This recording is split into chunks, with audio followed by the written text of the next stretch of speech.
எல்லாரும்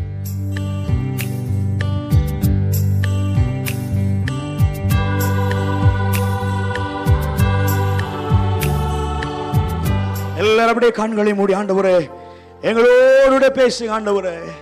இதோ மனிதர்கள் மத்தியிலே வாசம் பண்ணுகிற தேவன் அவர். எங்கள் மத்தியிலே உலாவுங்க ஆண்டவரே. எல்லாரும் கண்களை மூடி. ஹல்லேலூயா. இதோ மனிதர்கள்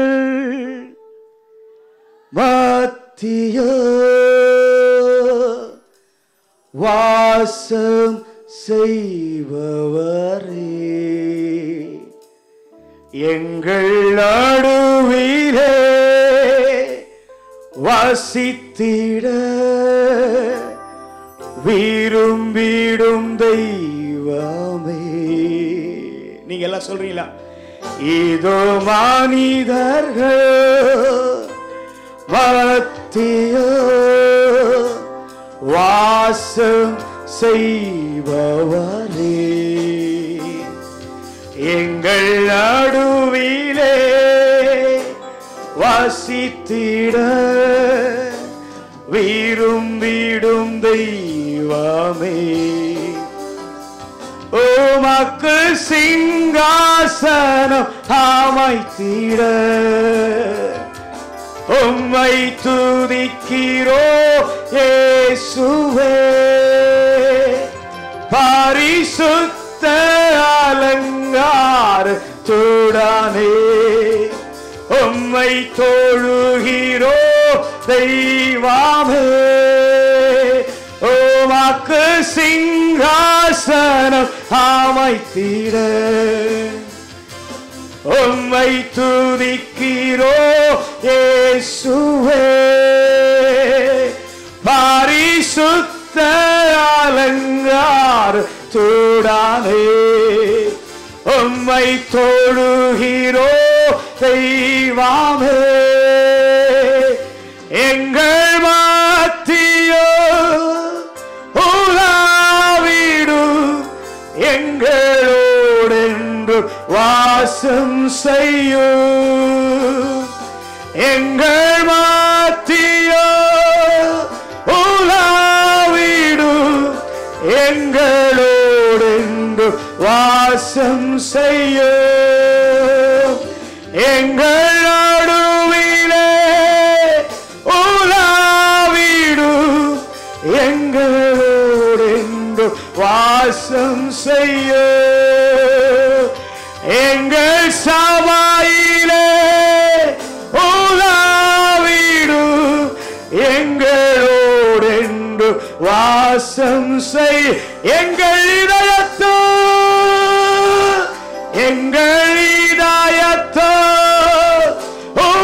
உலாவிடும் எங்களோடென்று வாசம் செய்யும். எல்லாருடைய கரங்கள் உயர்த்தி கேட்பீங்களா? எங்கள் சபையிலே, எங்கள் தேசத்திலே, எங்கள் நடுவிலே நீர் உலாவ வேண்டும் என்று சொல்லி எல்லாம் தலைக்கு மேலே கரங்களை தட்டி ஆண்டவரை மையப்படுத்தலாமா? எங்கள் சபையிலே உலாவிடும் எங்களோடு வாசம் செய்யும். ஆண்டவரே, எங்கள் மத்தியிலே நீர் உலாவி எங்களோடு வாசம் பண்ணுகிற தேவனுக்காக நன்றி செலுத்துகிறோம். நீர் எங்கள் தேவனாய் இருக்கிறீர், நாங்கள் உம்முடைய ஜனங்களாய் இருக்கிறோம். உம்முடைய பாதரட்சியின் வார எழுப்புதற்கு நான் பாத்திரன் அல்ல, ஆகிலும் அழைத்தவர் உண்மை உள்ளவர், நீ நடத்துவீராக. இயேசுவின் நாமத்தில் நல்ல பிதாவே, ஆமென், ஆமென், ஆமென். எல்லாரும் உட்காரலாம். இந்த மாலை நேரத்தில் எங்கள் இசைந்து ஆண்டவரை மகிமைப்படுத்தியதுக்காய் கர்த்தருக்கு நன்றி செலுத்துகிறேன். விசேஷமா இன்றைக்கு இந்த 40 நாட்களும் சுத்திகரிப்பு என்கிற ஒரு பெரிய தலைப்பின் கீழாக தேசத்துக்கு மிக முக்கியமாய் தேவை ஒரு சுத்திகரிப்பு. ஆமென் சொல்லுங்க. ஹல்லேலூயா. எனக்கு தேசம் எதிர்பார்த்து கொண்டிருக்கிற காரியம் ஒன்று, ஆண்டவர் எதிர்பார்த்து கொண்டிருக்கிற காரியம் ஒன்று. தேசம் ஒருவரை நன்மைகளை ஆசீர்வாதங்களை தேவனிடத்திலிருந்து ஏராளமான காரியங்கள் எதிர்பார்த்து கொண்டிருந்தாலும் ஆண்டவர் எதிர்பார்க்கிற காரியம் என் ஜனங்கள் என்னுடைய இரத்தத்தினாலே கழுவப்பட்டு சுத்திகரிக்கப்பட்டு தேவ மகிமை கண்டு நிரப்பப்படுகிற ஒரு கூட்டத்தை கர்த்தர் எதிர்பார்த்து கொண்டிருக்கிறார். நீங்கள் கவனிக்கலாம். இந்த கடைசி நாட்களிலே உண்மையாகவே உள்ளத்தின் ஆழத்தில் சொல்கிறேன், இப்படிப்பட்ட கூட்டங்கள் ஒவ்வொரு சபைகளிலும் கர்த்தர் ஏற்படுத்த வேண்டும் என்று சொல்லி நான் வாஞ்சிக்கிறேன். விசுவாசிக்கிற கரங்களை தட்டி கர்த்தர் நாமத்தை மகிமைப்படுத்தலாமா? அதற்கு முன்னடையாளமாக நம்முடைய சபையை கர்த்தர் வைத்திருக்கிறார். ஆமென். இன்றைக்கு சில காரியங்களை உங்களோடு பகிர்ந்து கொள்ள நான் விரும்புகிறேன். தேவன் உதவி செய்வாராக. எடுத்தவள் வாசிக்கலாம். 2 தீமோத்தேயு 2வது அதிகாரம் 21வது வசனத்தையும் 20வது வசனத்தையும் 21வது வசனத்தையும் வாசிக்கலாம். 2 தீமோத்தேயு 2வது அதிகாரம் வசனங்கள் 20யும் 21யும் வாசிக்க கேட்கலாம். ஒரு பெரிய வீட்டிலே பொன்னும் வெள்ளியுமான பாத்திரங்களும் அல்லாமல் மரமும் மண்ணுமான பாத்திரங்களும் உண்டு. அவைகளில் சில கனத்திற்கும் சில கனவீனத்திற்கும் உரியதாயிருக்கிறது.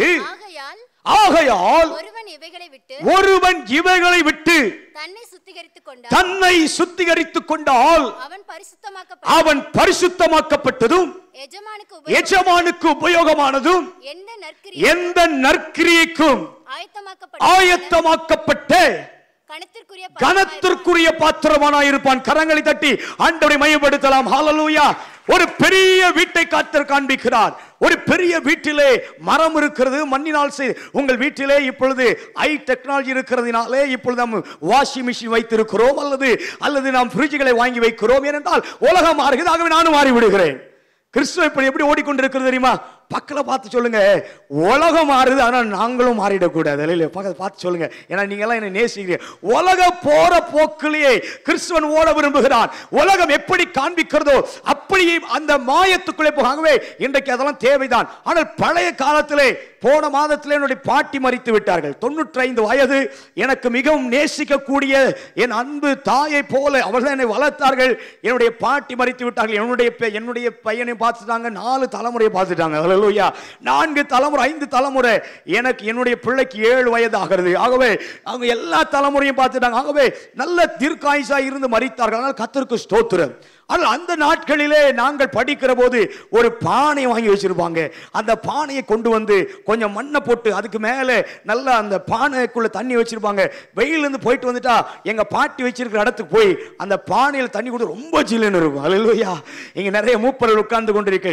இப்பெல்லாம் பானை போய் சேர்ந்துருச்சு, இப்ப பானையே கிடையாது. ஆகவே சில வீட்டில் மண்ணுமான பாத்திரங்கள் உண்டு. ஆண்டவர் சொல்றார் பாருங்க, சில இடத்துல வெள்ளியான பாத்திரங்கள், சில மரத்தினால் உண்டான பாத்திரங்கள், அல்லது சில மண்ணினாலே உண்டாக்கப்பட்டிருக்கிற பாத்திரங்கள், இப்படி ஏராளமான பாத்திரங்கள் இருந்தாலும் ஆண்டவர் சொல்கிறார், ஒருவன் தன்னை சுத்திகரித்துக் கொண்டால், ஹல்லேலூயா, ஒருவன் தன்னை இந்த சுத்திகரிப்புக்கு ஒப்பு கொடுக்கப்பட்டால், ஒருவன் தன்னை இந்த பரிசுத்தத்துக்கு அர்ப்பணித்தால், ஒருவன் தன்னை இந்த தேவ பிரசன்னத்துக்கு ஒப்பு கொடுத்தால் அவனை பார்த்தாண்டு 3 ஆசீர்வாதங்களை சொல்லுகிறார். மறுபடியும் அந்த வசனத்தை வாசிக்கலாம் என் அன்பு சகோதரி. அந்த பகுதியின் வசனத்தை மாத்திரம் வாசிக்கலாம். அந்த மனிதனை பார்த்து, எந்த மனிதன் தன்னை சுத்திகரித்துக் கொள்கிறானோ, எந்த மனிதன் தன்னை கழுவது ஒப்பு கொடுக்கிறானோ, எந்த மனிதன் மகிமையின் மேலே மகிமை, பரிசுத்தத்தின் மேலே பரிசுத்தத்துக்கு அழைக்கப்படுகிறானோ, அந்த மனிதனை பார்த்து ஆண்டவர் 3 ஆசீர்வாதங்களை காண்பிக்கிறார். வாசிக்கலாம். ஆகையால் ஒருவன் இவைகளை விட்டு இந்த உலகத்தை விட்டு, இந்த பெரிய வீடு என்று காண்பிக்கப்படுகிறது இந்த உலகத்தை குறிக்கிறது. இந்த பெரிய வீடு என்று சொல்லப்படுகிறது இந்த உலகத்தின் காரியத்தோடு கூட இன்றைக்கு மனிதன் உலாவிக் கொண்டு, நான் அடிக்கடி என் பிரசங்கத்தில் சொல்லுவேன், இந்த உலகத்தில் நாம் பார்க்கிறோம். மீன் எத்தனை பேர் பார்த்திருக்கீங்க? என்ன வருது நாளைக்கு காலைல வாங்க போறோம், இப்ப பார்த்து கேட்குறீங்களே. வஞ்சரம் சுறா எல்லாம் வாங்கி நல்லா கொண்டு வரோம். இந்த மீனை கொண்டு வந்து சரி அம்மா மாருக்கு சொல்லுங்க, பேசுங்களேன். இந்த மீன் கொண்டு வந்து என்ன பண்றீங்க? சுத்தம் பண்றீங்க. அப்புறம் சொல்லுங்க, சத்தமா சொல்லுங்க. குழம்பு வச்சு நேரம் எடுத்து பொரிச்சிடுறீங்களா? உப்பெல்லாம் போடுறீங்க, அப்புறம் உப்பு போடுறீங்க. முக்கியமாக உப்புலாம் போட்டு மிளகாத்தூள்லாம். அப்புறம் நான் சொன்ன நீங்கள் கேட்பீங்க, நீங்கள் எப்போ இதெல்லாம் பண்ணீங்க? அப்படின்னு சொல்லிட்டு டைம் கிடைச்சா நாங்களும் பண்ணுவோம். ஹல்லேலூயா. ஆகவே கொண்டு வந்த மீனெல்லாம் உப்பெல்லாம் போட்டு நல்லா இருக்கு. நான் கேட்கிற ஒரு கேள்வி, 24 மணி நேரமும் இந்த மீன் கடலுக்குள்ளே இருக்கிறது. வருஷத்தில் 365 நாட்கள் இந்த மீனுக்கு கடலுக்குள்ளதான் வேலை. கடலுக்குள்ள சுத்தி வருது, கடலோட இருக்குது, கடலின் காற்றுகள், கடலின் காரியம் எல்லாம் இந்த மீன் கடலுக்குள்ளே வாழ்ந்து கொண்டிருக்கிறது. எங்க இருந்து நமக்கு உப்பு வருது? எங்க இருந்து?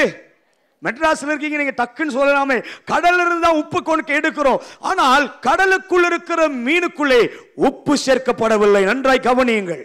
கடலுக்குள்ளே வாழ்ந்தாலும், கடலுக்குள்ளே அது சுற்றி திரிந்தாலும், கடலுக்குள்ளே ஆகாரங்களை புசித்தாலும் அதற்குள்ளே தேவையற்ற உப்பை சேர்த்துக் கொள்வதில்லை, தேவையற்ற காரியத்தை சேர்த்துக் கொள்வதில்லை. மீனை வாங்கி கொண்டு வந்து அம்மா கையில கொடுத்தா அம்மாமார்கள் நல்லா அது உப்பு, மிளகா, மஞ்சத்தூள், இன்னும் என்னென்ன மசாலா இருக்குதோ அதெல்லாம் போட்டு தடவி அதை பொரிச்சு கொடுத்தா நம்ம ஐயாமார்கள்லாம் எப்படி இந்த மீனை செஞ்ச இவ்வளோ நல்லா இருக்குது, இவ்வளோ டேஸ்டா இருக்குதுன்னு சொல்லி எதுவும் கொடுக்க மாட்டோம். ஆனா டேஸ்ட் மட்டும் சொல்லுவாங்க, இவ்வளவு நல்லா இருக்குது அப்படின்னு சொல்லி சுவைத்து சாப்பிடுகிறோம். நன்றாய் கவனிங்கள்.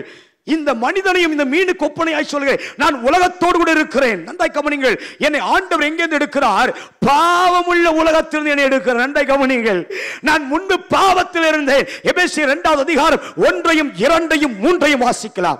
எபேசியர் நிருபத்திலே 2வது அதிகாரம் 1வது வசனத்தையும் 2வது வசனத்தையும் 3வது வசனத்தையும் வாசிக்கலாம். அக்கிரமங்களினாலும் பாவங்களினாலும் மரித்தவர்களாயிருந்த உங்களை, அந்த இடத்துல நம்மை என்று எழுதி கொள்ளலாம், மரித்தவர்களாயிருக்கிற நம்மை உயிர்ப்பித்தார். முற்காலத்திலே இந்த உலகத்தின் வழக்கத்திற்கு ஏற்றபடி கீழ்ப்படியாமையின் பிள்ளைகளாயிருந்து இப்பொழுதோ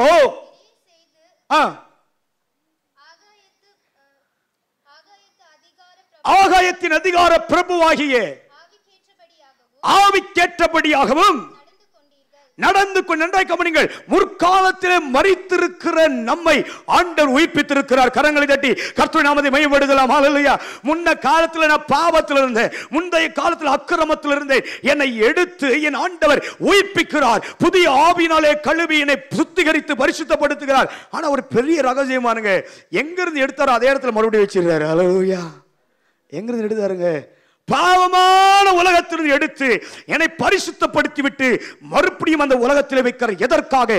ராஜா வருவதற்கும் தாய் நான் நீதி உள்ளவனாய், பரிசுத்த உள்ளவனாய், மகிமை உள்ளவனாய், தேவனுக்கு ஏற்ற ஒரு மனுஷனாய் மாறுவதற்காக என்னை எந்த இடத்திலிருந்து எடுத்து சுத்திகரித்தாரோ அதே இடத்தில் வைத்து அவருக்கென்று தமக்காக பிழைத்திருக்கும்படி நம்மை கர்த்தர் தெரிந்து கொண்டிருக்கிறார். ஹல்லேலூயா, ஹல்லேலூயா, ஹல்லேலூயா. ஆகவேதான் வேதம் தெளிவாய் சொல்கிறது, ஒருவன் தன்னை சுத்திகரித்துக் கொண்டால் அவன் முதலாவது எஜமானுக்கு உபயோகப்பட. வாசிக்கலாம் அந்த வசனத்தை 2 தீமோத்தேயுவிலே 2வது அதிகாரத்தை வாசிங்கள். 2 தீமோத்தேயு 2:21. ஆகையால் ஒருவன் இவைகளை விட்டு தன்னை சுத்திகரித்துக் கொண்டால் அவன் முதலாவது பரிசுத்தமாக்கப்பட்டதும் எஜமானுக்கு உபயோகமானதும் எந்த நற்கிரியம் செய்வதற்கு ஆயத்தமாக்கப்பட்ட பாத்திரமாய் மாறிவிடுகிறான். என்னை கேட்டுக்கொண்டிருக்கிற என் அன்பு சகோதரனே, சகோதரியே, என் ஆண்டவர் சொல்கிற சத்தத்தை கவனியுங்கள். ஒருவன் தன் இந்த உலகத்தின் சாயலை விட்டுவிட்டு, ஒருவன் இந்த உலகத்திலே இருந்தாலும் நான் ஆண்டவருக்காக பிரித்தெடுக்கப்பட்டவன், நான் உலகத்துக்குரிய மனிதன் அல்ல, நான் உலகத்தோடு கூட ஒத்த வேஷம் தரிக்கக்கூடியவன் அல்ல, நான் உலகத்திற்கும் எனக்கும் சம்பந்தம் அல்ல.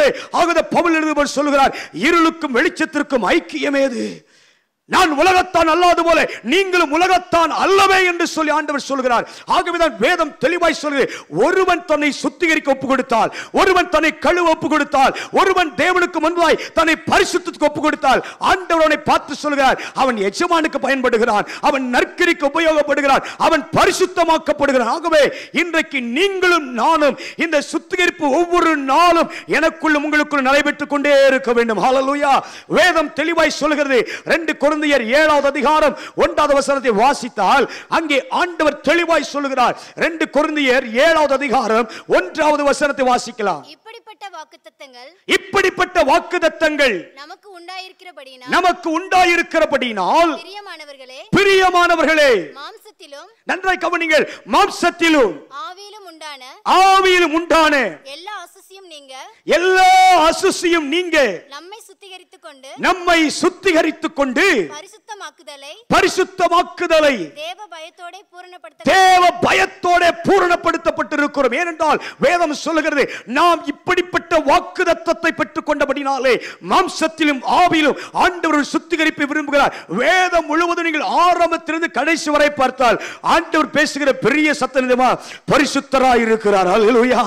சேனைகளின் கர்த்தர் பரிசுத்தர், சேனைகளின் கர்த்தர் பரிசுத்தர் என்று சொல்லி மறுபடி தொனிக்கிறது. நீங்கள் ஆதியாகமத்தை எடுத்தாலும் சரி அல்லது வெளிப்படுத்தல் வந்தாலும் சரி, அங்கே ஆண்டவர் எதிர்பார்க்கிற ஒரே ஒரு காரியம், என் ஜனங்கள் பரிசுத்தமாய் இருக்க வேண்டும். ஹல்லேலூயா. ஏசாயா தீர்க்கதரிசி 1 அதிகாரம் 16 வசனத்தை நீங்கள் வாசித்தால் அங்கே என் ஆண்டவர் அறைக்குள் விடுகிறார். ஏசாயா தீர்க்கதரிசி 1:16 வாசியுங்கள். ஏசாயா தீர்க்கதரிசி புத்தகம் 1 அதிகாரம் 16 வசனம்.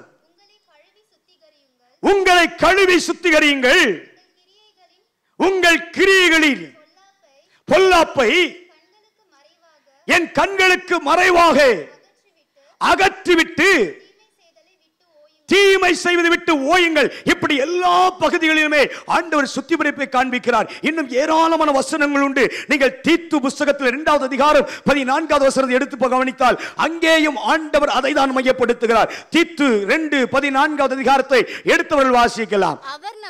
அவர் நம்மை சகல அக்கிரமங்களில் நின்று மீட்டுக்கொண்டு தமக்குரிய சொந்த ஜனங்களாகவும் நற்கிரியைகள் செய்ய பக்தி வைராக்கியம்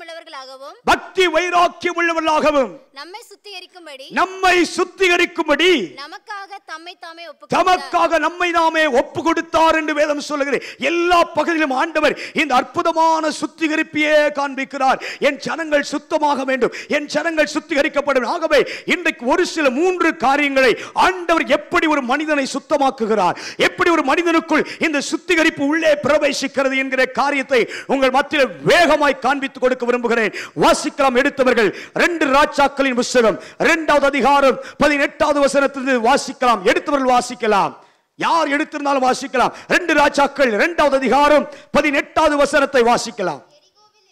எரிகோவில் இருந்து திரும்ப வந்தபோது அவன் அவர்களை பார்த்து, போக வேண்டாம் என்று நான் உங்களுக்கு சொல்லவில்லையா என்றார். தொடர்ந்து வாசிங்க. பின்பு அந்த பட்டணத்தின் மனுஷர் எலிசாவை நோக்கி, இதோ எங்கள் ஆண்டவர் காண்கிறபடி, நல்லா கவனிங்க, நல்லா கவனிங்க, இந்த பட்டணம் குடியிருப்புக்கு நல்லது, தண்ணீரோ கெட்டு போயிருக்கிறது, நிலமும் பாழ் நிலமாய் இருக்கிறது. அப்பொழுது நன்றாய் கவனிங்கள். இங்கு எலிசா என்கிற தேவ மனிதனை குறித்து வேதம் தெளிவாய் சொல்கிறது.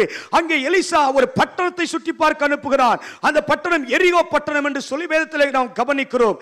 இந்த பட்டணத்திலே போய் தங்கும்படியாக, இந்த பட்டணத்திலே வசிக்கும்படியாக இங்கு தேவ மனுஷன் ஜனங்களை அனுப்புகிறான். அனுப்புவது மாத்திரமல்ல, அங்கே போக சொல்கிற போது இங்கே போய் வருகிறவர்கள் காண்பித்து சொல்லுகிறார்கள், ஐயா அந்த பட்டணம் குடியிருக்கிறதுக்கு ரொம்ப நல்லதுதான். ஹல்லேலூயா.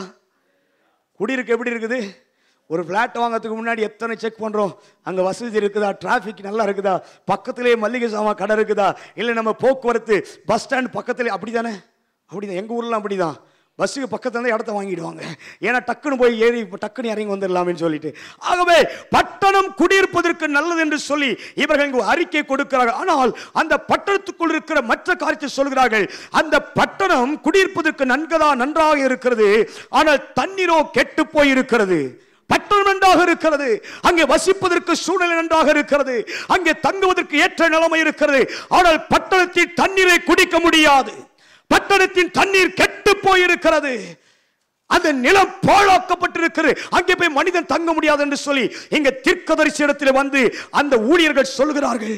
இங்கே அந்த எலிசாவை பார்த்து, தீர்க்கதரிசியாக எலிசாவை பார்த்து, ஐயா பட்டணம் சுகமாயிருக்கிறது, நாம் போனால் தங்கலாம், அந்த பட்டணம் பார்ப்பதற்கு நன்றாயிருக்கிறது. ஒருவேளை இப்படி சொல்லி இருக்கலாம், அழகாக இருக்கிறது, பரிசுத்தமாயிருக்கிறது, எல்லாம் சொல்லி இருக்கலாம். ஆனால் அவர்கள் சொல்லுகிறார்கள், தண்ணீர் ஒன்றும் சரியில்லைங்க, தண்ணீரை குடிக்க முடியாது, தண்ணீர் அழுக்காக இருக்கிறது, தண்ணீரை பருக முடியாது, அந்த நிலம் பாழ்நிலமாய் இருக்கிறது.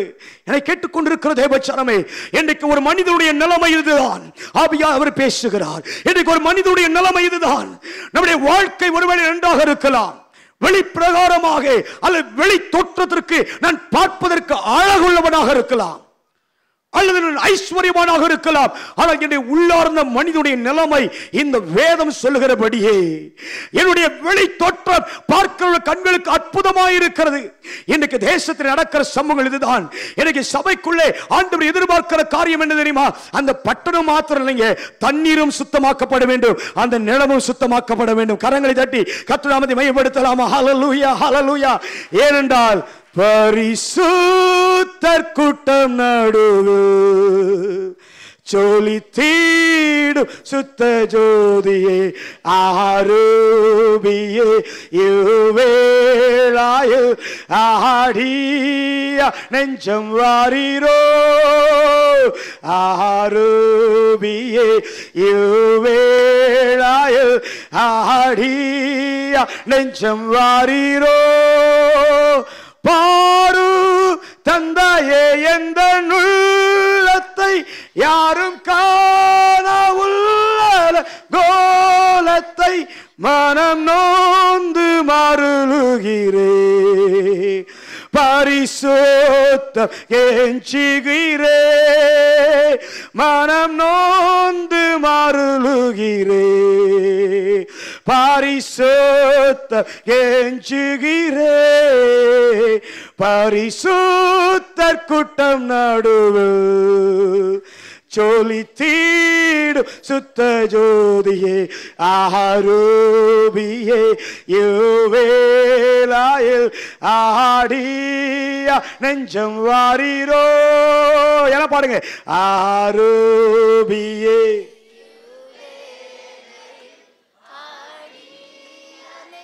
வாரீரோ.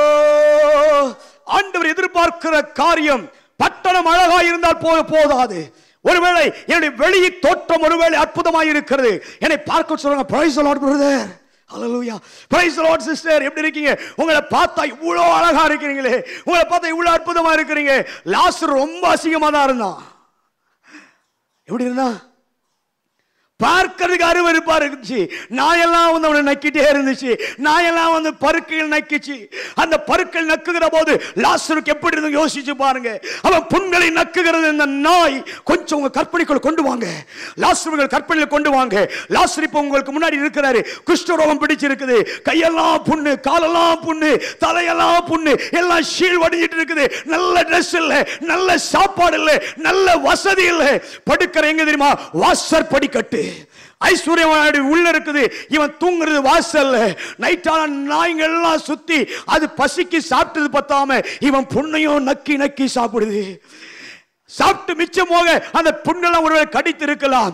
ஒருவேளை ரெண்டு நாய், இது வேதத்தில் இல்லைனாலும் கற்பனை பண்ணி பாருங்க, அவனை இந்த நாய்க்கள் வந்து பருக்களை நக்கிட்டு வேதம் எழுதி இருக்கிறது. லாசருவின் புண்களை நாய்கள் வந்து நக்கிட்டான். தேவச்சனம் நன்றாய் கவனிங்கள். பார்ப்பதற்கு அழகில்லை, அவன் பார்ப்பதற்கு சுத்தமாக இல்லை.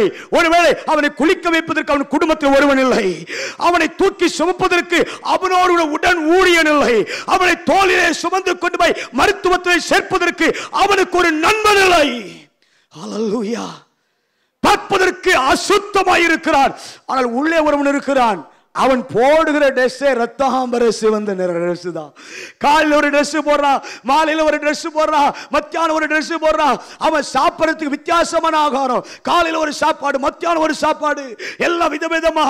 அவன் டேபிள் மேல இருக்கிற அந்த விழுந்து போன துணிக்கைய பொறுக்கிறது கூட லாசருக்கு பலன் இல்லை. ஏன் தெரியுமா?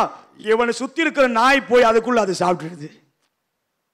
இவன் முயற்சி பண்ணா போய் அந்த துணிக்கு எடுத்து வயிறு ரொப்பலான்னு, ஆனா இவனுக்கு முந்தி போய் அந்த நாய்கள் அந்த பிரெட் எல்லாம் சாப்பிட்டு அந்த எல்லா துணிக்கையும் எடுத்து விடுகிறது. பார்ப்பதற்கு அழகில்லை. இரண்டு பேரும் மரித்து விடுகிறார்கள். வேதம் சொல்லுகிறது, லாசர் மரித்த உடனே தேவ தூதர்கள் வந்து அவனை ஆபிரகாம் மடியிலே கொண்டு போய் விட்டார்கள். கரங்களை தட்டி ஆண்டவர் நாமத்தை மகிமைப்படுத்தலாமா? ஹல்லேலூயா. தேவ தூதர்கள் வந்து ஆபிரகாமின் மடியிலே கொண்டு போய் விட்டார்கள். என்னை கேட்கிறேன் அன்பு தேவனுடைய சனமே, வெளி தோற்றம் ஒருவேளை எனக்கு அசிங்கமாக இருக்கலாம், வெளி தோற்றம் ஒருவேளை நான் பார்ப்பதற்கு ஒருவேளை ஆசீர்வாதமாக இல்லாமல் இருக்கலாம். என்னுடைய உள்ளார்ந்த மனிதன் சுத்திகரிக்கப்பட்டிருக்க வேண்டும். ஹல்லேலூயா. ஒரு மனிதனுக்கு ஆவி, ஆத்துமா, சரீரம், இதில் 3 முக்கியமானது. ஆனால் வெளியே நான் எப்படி உடுத்தினாலும், வெளியே என்ன காரியம் செய்தாலும், வெளியே எப்படி நான் வாழ்ந்தாலும், என்னுடைய உள்ளார்ந்த மனிதன் தேவனை விட்டு தூரமாக இருக்குமானால் என்னுடைய முடிவு பரிதபிக்கக்கூடியதாக இருக்கும். இங்கே பட்டணம் பார்ப்பதற்கு நன்றாக இருக்கிறது. ஓ, நல்லா இருக்குது இந்த சென்னை சிட்டி.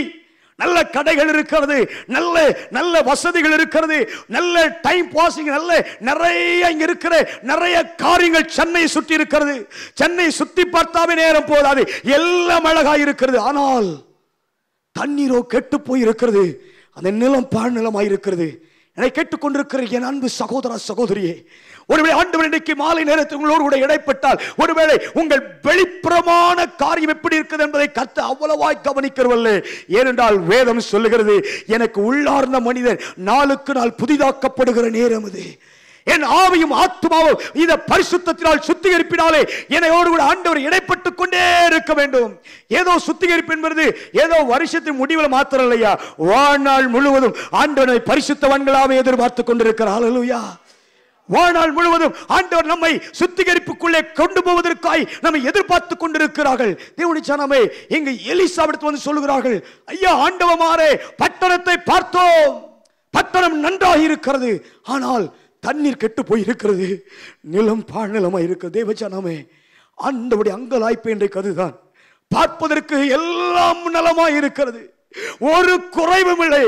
ஆனால் குறைவெல்லாம் உள்ளதையா, குறைவெல்லாம் உள்ளதாயா. ஒருவேளை ஆண்களை பார்த்து கேட்கிறேன், எத்தனை பேர் கிணத்து தண்ணியை பார்த்துருக்கீங்க? எத்தனை பேர் கிணத்துல குளிச்சிருக்கீங்க? சில பேர் குளிச்சிருக்கீங்க, ரொம்ப சந்தோஷம். இந்த கிணத்தை போய் எட்டி பார்த்தா எப்படி தெரியும் பிரதர்? எப்படி தெரியும்? குதிக்கணும் போல தெரியுமா? அந்த தண்ணி எப்படி தெரியும்? மேல இருந்து எட்டி பார்த்தா நல்ல பல தெரியும், கண்ணாடி பார்க்குற மாதிரி நம்முடைய முகம் அப்படியே பளிச்சுன்னு தெரியும். ஆனால் அந்த கிணத்துல யாராவது நீச்சல் தெரியாம விழுந்துட்டான்னு வச்சுக்கோங்களேன், இந்த கிணத்துக்குள்ள போய் அவன் எங்க இருப்பான்? ஆழத்துக்குள்ள போய் சிக்கிடுவான். இது ஆழம் போக போக போக அந்த ஆழத்துல என்ன இருக்குது ஐயா?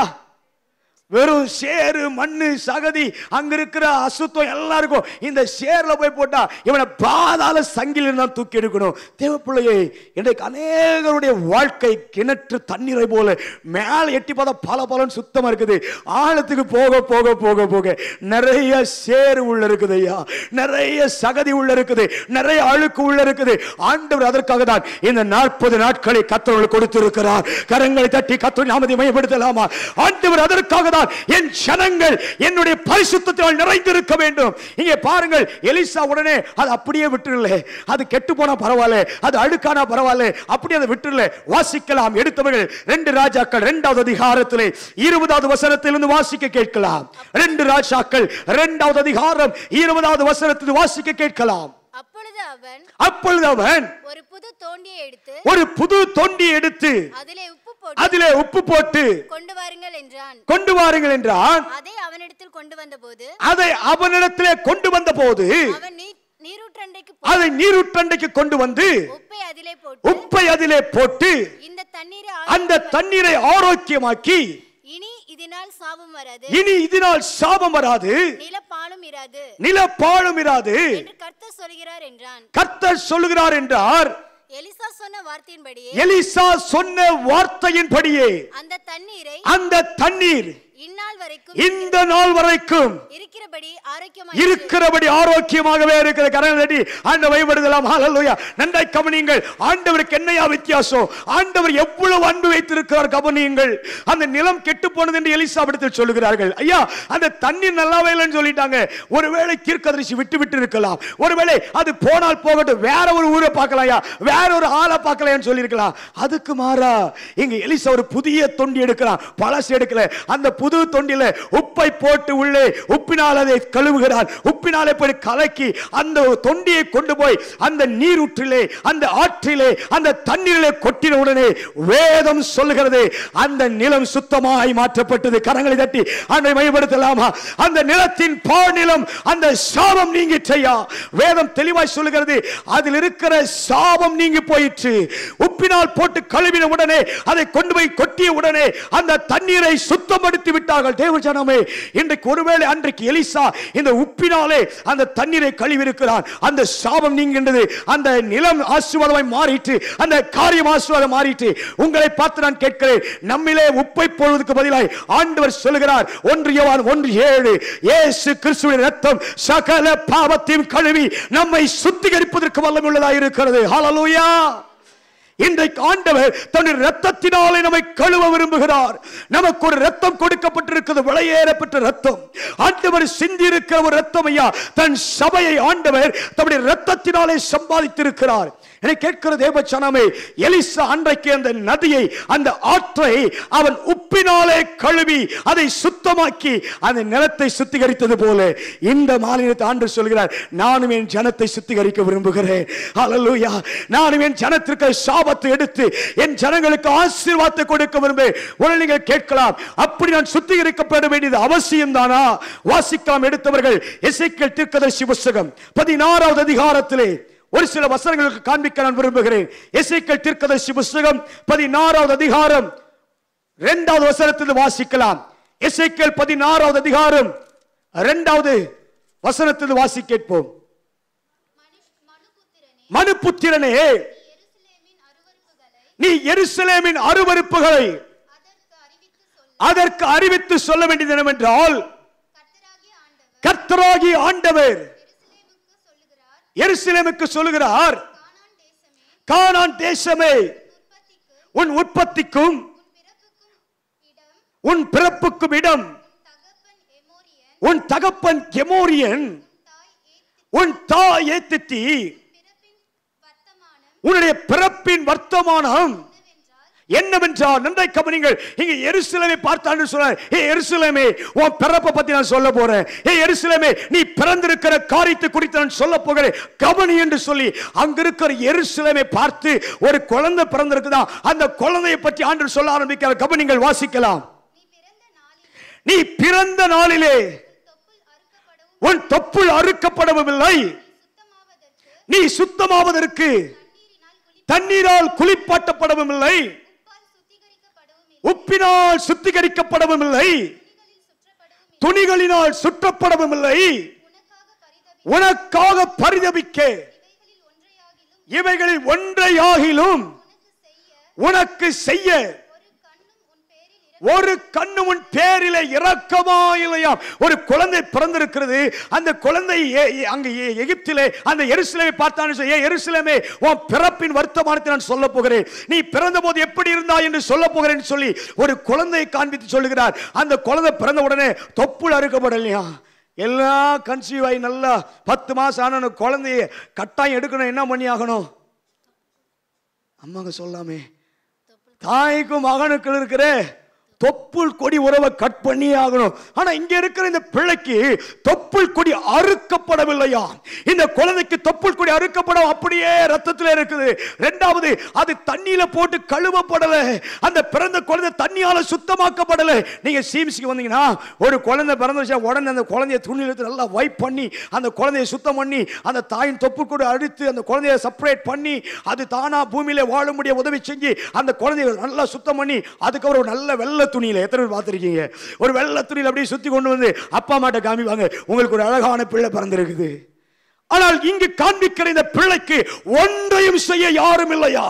தொப்புள் அறுக்கப்படவில்லை, தண்ணீரால் கழுவப்படவில்லை, உப்பினால் சுத்திகரிக்கப்படவில்லை, அது துணியால் சுற்றப்படவில்லை. தேவச்சனமே, இந்த குழந்தை யார்? வேதம் சொல்லுகிறது, தீர்க்கதரிசி மூலமாய் ஆண்டவர் உங்களையும் என்னையும் பார்த்து சொல்லுகிறார், நீ தொப்புள் அறுக்கப்படாம இருந்த, நீ தண்ணீரை கழுவப்படாம இருந்த, நீ உப்பால சுத்திகரிக்கப்படாம இருந்த, நீ ரட்சிப்பு என்கிற துணியினாலே சுத்தப்படாம இருந்த, இது எல்லாத்தையும் செய்யாம நீ ரத்தத்திலே மிதந்து கொண்டிருந்தாய். வாசிக்கலாம் சகோதரியே, தொடர்ந்து வாசியுங்கள். நீ பிறந்த நாளில் நீ அருவருக்கப்பட்டதினால் வெளியில் எரிந்து விடப்பட்டாய். சில வசனங்களை வாசிக்கிற போது உண்மையாக கண்களில் கண்ணீர் வருதையா. நீ பிறந்த நாள் எங்க இருந்தியா? வெளியில் எரியப்பட்டு அருவருக்கப்பட்டிருந்தையா. உன்னை ஒருத்தரும் கண்டுகல, உன்னை ஒருத்தரும் கவனிக்கவில்லை, ஒருத்தரும் உன்னை பார்க்கவில்லை. ஏனென்றால் நீ அருவருக்கத்தக்கவனை போல இருந்தாய். உன்னை பார்க்கவே அருவருக்கக்கூடியவர்களாய் பார்த்தார்கள். தேவ பிள்ளைகளே, உன்னை பார்க்கக்கூடிய ஜனங்கள் ஓ இது அருவருப்பாய் இருக்குது என்று சொல்லி ஒதுங்கி போனார்கள் என்று வேதம் சொல்லுகிறது. ஒருத்தரும் உதவி செய்யல, ஒருத்தரும் கழுவ முடியல, ஒருத்தரும் சுத்திகரிக்க முடியல, ஒருத்தரும் துணி போட்டு போத்த முடியல. இப்படியெல்லாம் இருந்தேன்னு சொல்லி வாசிங்க. நான் உன் அருகே கடந்து வந்த போது எப்படியா? எல்லாம் சொல்லுங்க, எப்படியா? காலாலே மிதிக்கப்படுவதற்கு ஏதுவாயா? அப்படிப்பட்ட ஒரு நிலைமை இந்த பிள்ளைக்கு. இந்த பிள்ளை அருவருக்கப்பட்டது மாத்திரமல்ல, காலினாலே மிதிக்கப்படுவதற்கு ஏதுவாக, அநேகர் காலினாலே நசுக்குவதற்கு ஏதுவாக இந்த பிள்ளை கிடக்கிறதை ஒருவர் காண்கிறார். வாசியுங்கள். நீ உன் இரத்தத்தில் இருக்கிறதை கண்டு, உன் இரத்தத்தில் கிடக்கிறவனை பார்த்து பிழைத்திரு என்று சொன்னேன். ஆம், உன் இரத்தத்தில் கிடக்கிறவனை பார்த்து பிழைத்திரு என்று சொன்ன. தேவ ஜனமே, கரங்களை தட்டி ஆண்டுடைய அன்புக்காக நன்றி செலுத்தலாமா? ஆண்டுடைய அன்புக்காக, தயவுக்காக. நான் ஒரு நாட்கள் அருவருக்கப்பட்டிருந்தையா. என்ன தண்ணியில கழுவ ஒருத்தர் இல்லை, என்ன உப்புல சுத்திகரிக்க ஒருத்தர் இல்லை, என்ன துணியில சுத்த ஒருத்தர் இல்லை, என்ன அந்த போர்வினால் மூட ஒருத்தர் இல்லை. ஏன்னா என் தொப்புள் கொடி அறுக்கப்படல, நான் ரத்தத்தோடு மிதந்து கொண்டிருக்கிறேன். என்னை பார்க்கிற ஒதுங்கி போறாங்க. நான் அருவருக்கப்பட்ட மனிதனாய் இருக்கிறேன். தேவ ஜனமே, அந்த மனிதன் வேறு யாரும் அல்ல, எருசலேமும் யூதாவும் என்று சொல்லுகிற நீங்களும் நானும் தான் அந்த அருவருக்கப்பட்ட மனிதன். அந்த அருவருக்கப்பட்ட மனிதன் மிதிக்க ஏதுவான மனிதன் ஐயா. அந்த மிதிப்பதற்கு ஏதுவான மனிதன். நான் அடிக்கடி ஆண்டவர் சபையை செபிக்கும் போது சொல்லுவேன், ஆண்டவரே, தகுதியற்ற பாத்திரமாய் இருக்கிற என்னை, செத்து கிடக்க வேண்டிய என்னை ஒரு நாள் நடு ரோட்ல விழுந்து கிடந்திருந்தேன். யாருமே தூக்க முடியல, யாருமே கவனிக்கல. என் ரத்தம் எல்லாம் அந்த நடு ரோட்ல ஓடிட்டே இருந்துச்சு. நடப்பது அறியாமல் இருந்தே நான் உங்களுக்கு சொல்லி இருக்கிறேன். அந்த நேரத்தில் என்ன ஒருத்தர் தூக்கி, நான் நீ யாரும் உன்னை கண்டுகல, நான் உன்னை எடுத்து உன்னை சுத்தமாக்கி உன்னை கர்த்தருடைய ஊழியக்காரனாய் மாற்றுகிறேன் என்று சொல்லி என் ஆண்டவர் தம்முடைய பிரசன்னத்தை என் மேல் அனுப்பினாரே. அதுதான் கிருபை. தேவ ஜனமே, இந்த மாலை நேரத்தில் ஆண்டவருடைய வார்த்தை கேட்டுக் கொண்டிருக்க என் அன்பு ஐயா, என் அன்பு அம்மா, கர்த்தர் பெரிய அறைக்குமலோடு அல்லது பெரிய பெருமூச்சோடு கூட ஆண்டவர்களை பார்த்து சொல்லுகிறார், நீ மிதிக்கப்படுற மாதிரி இருந்தையா, நீ அருவருக்கப்படுற மாதிரி இருந்த. இப்பதான் நீ நல்லா ட்ரெஸ் எல்லாம் பண்ணி நல்லா அழகா உன் முகத்தை பார்க்க பிரசனமா இருக்குது. நீ நல்லா அந்நிய பாஷை அடையாளத்தோடு பேசுகிற. நீ போய் கை வச்சு யாருக்கா ஜோம் பண்ணா பிசாசு ஆடுது, நீ போய் ஜோம் பண்ணா வியாதி சுகமாது. ஆனா நீ முன்னாடி எப்படி தெரியுமா இருந்த? நீ தொப்புள் அறுக்கப்படாம இருந்த. முன்னாடி எப்படி இருந்த தெரியுமா? நீ கழுவப்படாம இருந்த. முன்னாடி எப்படி இருந்த தெரியுமா? நீ சுத்திகரிக்கப்படாம இருந்த. முன்னாடி எப்படி இருந்த தெரியுமா? ரட்சிப்பு என்கிற வஸ்திரத்தினால் நீ சுற்றப்படவில்லை. இந்த அத்தனை காரியத்தையும் உனக்காக நான் செய்திருக்கிறேன் என்று சொல்லுகிற ஒரு கல்வாரி ஆண்டவர் மத்தியிலே உள்ளாவிக் கொண்டிருக்கிறார். கரங்களை தலைக்கு மேலே உயர்த்தி ஆண்டவரை கரங்களை தட்டி மகிமைப்படுத்தலாமா? தேவ ஜனமே, உங்களுடைய நிலைமை என்னுடைய நிலைமையும் அதுதான். அன்று சொல்கிறார், இன்னும் சுத்தமாவியா, இன்னும் சுத்தமாவி, இன்னும் சுத்தமாவி, இன்னும் சுத்தமாவி, இன்னும் சுத்தமாகு. தேவ ஜனமே, இன்றைக்கு தேவன் நம்முடைய தொப்புள் கொடி அறுத்திருக்கிற எதற்காக தெரியுமா? உலகத்துக்கும் எனக்கும் சம்பந்தம் கிடையாது. ஹல்லேலூயா. உலக காரியத்துக்கும் எனக்கும் சம்பந்தம் ஏது? நான் உலகத்தோடு ஒட்டி கொண்டிருப்பேனால் இன்னும் எனக்கு தொப்புள் கொடி அறுக்கல. பக்கத்தில் கை கொடுத்து சொல்லுங்க, உலகத்தை இன்னும் விடலைன்னா நம்ம தொப்புள் கொடி அறுக்கல பிரதர் சொல்லுங்க. தைரியமா சொல்லுங்களேன். ஹல்லேலூயா. எனக்கு உலக காரியத்தை இன்னும் நான் விட்டு வெளியே வரவில்லை. ஆண்டவரும் வேண்டும். இங்கே நான் சபைக்கு வந்து விட்டால் பரிசுத்தன், சபைக்கு வந்துவிட்டால் என்னை போல ஒரு பரிசுத்தமான அல்ல. தேவச்சன் நன்றாய் கவனிங்கள். ஆண்டவருடைய சிந்தனை தெரியுமா? நான் பரிசுத்தராய் இருக்கிறது போல நீங்களும் பரிசுத்தராய் இருங்கள். எந்த தேவனும் சொல்லவில்லை. ஏன் இன்றைக்கு ஆண்டவர் மகிமைப்படுகிறார் தெரியுமா? எந்த மனிதனும் சொல்ல முடியல, எந்த மதமும் சொல்லவில்லை, எந்த தலைவர்களும் சொல்லவில்லை. ஏனென்றால் யாரும் பரிசுத்தர் இல்லை. இயேசு ஒருவரே பரிசுத்தர், இயேசு ஒருவரே பரிசுத்தர், இயேசு ஒருவரே பரிசுத்தர். அவர் சேனைகளின் கர்த்தர் பரிசுத்தர். தேவ ஜனமே, எனக்கு ஆண்டவர் நீங்கள் தொப்புள் அறுக்கப்படாமல் இருந்தால் இந்த மாலை நேரத்தில் உங்களை பார்த்து சொல்கிறார், இன்றைக்காகிலும் உன் தொப்புள் கொடி அறுக்கப்படட்டும். இன்றைக்காகட்டும் உன்னுடைய உலகத்துக்கும் உனக்கும் இருக்கிற சம்பந்தத்தின் அந்த தொப்புள் கொடியை என் ஆண்டவர் அறுக்க விரும்புகிறார். அறுத்துட்டா போதையா, மீதி எல்லாம் ஆண்டவர் செய்ய ஆரம்பிப்பாரு. மீதி எல்லாம் ஆண்டவர் செய்ய ஆரம்பிப்பார். உன் தொப்புள் கொடி அறுக்கப்பட்டுட்டா ஆண்டவர் நம்மளை கழுவ ஆரம்பிப்பாரு. நம்மளை கழுவிட உடனே அவர் நம்மை உப்பினாலே சுத்திகரிக்க ஆரம்பிப்பார். இந்த உப்பு நிறைய தேவைக்கு பாருங்க. ஒருவேளை நம்முடைய வீட்டுடைய பெண் பிள்ளைகளை திருமணம் பண்ணி நம்ம ஊருக்கு அனுப்புறோம்னா இந்த காலத்தில் கூட ஒரு 4 பித்தளை சாமான் வாங்கி அனுப்புவோம். உண்மைதானே? மம்மி வேணான்னு சொன்னா கூட இது ஒரு காரியம் செஞ்சுதான் ஒரு 4 பித்தளை வாங்கி, ஆனால் உபயோகமே இருக்காது, அது பயன்படாது. அது போய் அங்கே பரண மேல அப்படியே கிடக்கும், பல மாசமா அது அப்படியே கருப்பு பிடிச்சி அப்படி இப்படி. ஆனால் என்னைக்காவது தேவைப்பட்டுச்சுன்னா அதை எடுத்து நம்ம வீட்டு அம்மாங்க நல்லா தேய்ச்சி கழுவாங்க. ஆனால் அதில் இருக்கிற அந்த சின்ன சின்ன கரைகள் போல என்ன பண்றோம்? புளி போடுறோம். விஷயம் தெரிஞ்சு கொஞ்சம் புளி போடுறாங்க, அப்புறம் உப்பு போடுறாங்க, அது ரொம்ப விஷயம். அப்புறம் கொஞ்சம் இன்னும் கொஞ்சம் விஷயம் தெரிஞ்சு எலுமிச்சை பழத்தை கொஞ்சம் நல்லா கொஞ்சம் விட்டுட்டு உப்பு இந்த புளியெல்லாம் போட்டு. நீங்கள் செஞ்சீங்கன்னு கேட்காதீங்க, நான் செய்யலை, ஒரு தெரிஞ்சுக்கிட்டு இருக்கேன். இதெல்லாம் போட்டு நல்லா அதை துலக்கி துலக்கி துலக்கி துலக்கி ஒரு 1/2 மணி நேரம் கழுவணுன்னு அந்த பித்தளை தவளை அம்மா என்னைக்கு வாங்கி கொடுத்தாலோ அதே மாதிரி பல பலப்பம் ஆயிடும். தேவச்சரம் நன்றை கவனிங்கள், நன்றை கவனிங்கள். இயேசு திரும்ப சீக்கிரம் வரப்போறாரு. அவர் வரும்பொழுது என்னை எப்படி சுத்திகரித்தாரோ அப்படியே ஆண்டவருக்கு முன்பதாய் நான் போய் நிற்பதற்காக எனக்கு ஒரு சுத்திகரிப்பு அவசியம், எனக்கு ஒரு பரிசுத்தம் அவசியம். அதை கொடுக்கிறவர் இயேசு. ஹல்லேலூயா. தேவச்சனமே, ஆகவே ஆண்டவர் சொன்னார், உன்னை நான் கழுவுகிறேன், உன்னை சுத்திகரிக்கிறேன், உன்னை புடமிடுகிறேன். இங்கு எலிசா உப்பினாலே சுத்திகரித்தான். ஆனால் ஆண்டவராகிய இயேசு கிறிஸ்து தன்னுடைய இரத்தத்தினாலே நம்மை சுத்தமாக்கி கொண்டே இருக்கிறார். அவர் இரத்தம் சகல பாவத்தையும் கழுவி சுத்தமாக்கி கொண்டிருக்கிறது.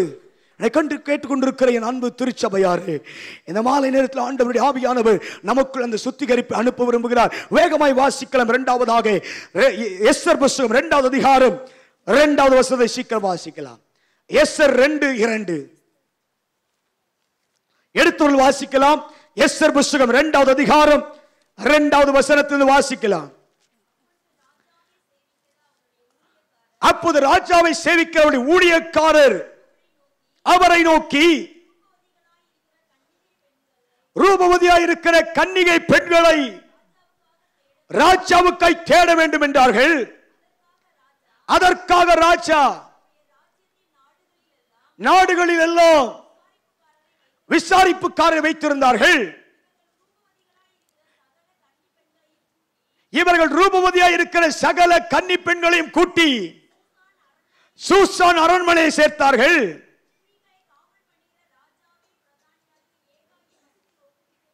ஒப்புவிக்க வேண்டும். அவர்களுடைய சுத்திகரிப்புக்கு வேண்டியவைகள் அவர்களுக்கு கொடுக்கப்பட வேண்டும். அப்போது ராஜாவின் கண்களுக்கு பிரியமான கன்னி வஸ்திக்கு பதிலாக பட்டத்து ஸ்ரீயாக வேண்டும் என்றார். நன்றாய் கவனிங்கள். இங்கே அகஸ்வர் ராஜாவின் காலத்திலே இங்கு அந்த தேசத்தில் இருக்கிற எல்லா இளம் பெண்களை கொண்டு வருகிறார்கள். கொண்டு வந்து அவனுடைய மனைவிக்கு பதிலாக வேறொரு ராணியை தேர்ந்தெடுக்க போகிறார்கள். நன்றாய் கவனிங்கள். இந்த கூட்டத்தில் எஸ்தர் என்கிற பெண்ணும் உள்ளே வருகிறாள். இந்த கூட்டத்தில் எஸ்தர் என்கிறவளும் அங்கே பிடித்துக் கொண்டு வருகிறாள். அவளும் அந்த சுத்திகரிப்புக்கு நேராக போகிறாள். நேரம் இல்லாத சில வஸ்திரங்களை மாத்திரம் காண்பித்துக் கொடுக்கிறேன். வாசிக்கலாம். எஸ்தர் 2வது அதிகாரம் 12வது வசனத்தை. ஒவ்வொரு பெண்ணும் 6 மாதம் வெள்ளை போல தைலத்தினாலே 6 மாதம் சுகந்த வர்க்கத்தினாலும் ஸ்திரீகளுக்குரிய சுத்திகரிப்பு காரியத்தினாலும் ஜோடிக்கப்படுகிற நாட்கள் நிறைவேறி இவ்விதமாய் ஸ்திரீகளின் முறைமையின்படி 12 மாதங்களாக செய்யப்பட்டு தீர்ந்த பின்பு ராஜாவாகிய அகஸ்வேரிடத்திலே பிரவேசிக்க அதினதின் முறை வந்தபோது இப்படி ஜோடிக்கப்பட்ட பெண் ராஜாவிடத்தில் பிரவேசித்து கன்னிமாடத்திலிருந்து தன்னோடு கூட ராஜா அரண்மனைக்கு போவார். நன்றாய் கவனிங்கள். நான் சில காரியத்தை மாத்திரம் காண்பித்து கொடுக்க விரும்புகிறேன். இந்த பிடிச்சு வந்து கொண்டு வந்த மொத்த பெண்களும் ராஜாவின் அரண்மனையில் தான் இருப்பாங்க. ஆனா அரண்மனையில் கிடையாது. அரண்மனைக்குள் இருக்க ஒரு ஓரமான கன்னி மாடத்தில் இருப்பார்கள். எங்க இருப்பாங்க? இந்த பெண்கள் எல்லாம் கொண்டு வந்து ஒரு அறையில வைத்திருப்பார்கள். அறை என்று நினைத்துக் கொள்ளுங்கள். கன்னி மாடம். அங்கே அவர்களுக்கு ஒரு இடம் இருக்கு, கெஸ்ட் ஹவுஸை போல. ஆனா அரண்மனைக்குள்ளேதான். ஆனா ராஜா இருக்கிற இடத்தில் இல்லை. நன்றாய் விளங்கிக் கொள்ளுங்கள். அரண்மனைக்குள்ளேதான். ஆனா இந்த கன்னி மாடம் என்கிற இடம் தனியாக பெண்களுக்கு பிரித்து வைக்கப்பட்டிருக்கிறது. அந்த இடத்துல வைத்து எல்லா பெண்களும் 12 மாதங்கள் சுத்திகரிக்கப்படுறாங்க. எத்தனை மாசம்?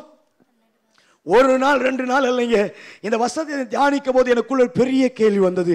ஆண்டவரே, ஒரு ராஜாவை பார்க்க, ஒரு மனிதனாய் இருக்கிற, ஒரு தேசத்தை அரசாளுகிற, ஒரு தேசத்துக்கு தளபதியாய் இருக்கிற, ஒரு தேசத்தின் ராஜாவாய் இருக்கிற ஒரு மனிதனை சந்திப்பதற்கு 12 மாதங்கள் சுத்திகரிப்பு அவசியமானால், வரப்போகிற ராஜாதி ராஜாவாகிய என் கர்த்தரை பார்க்க எத்தனை பெரிய சுத்திகரிப்பு உங்களுக்கும் எனக்கும் தேவை.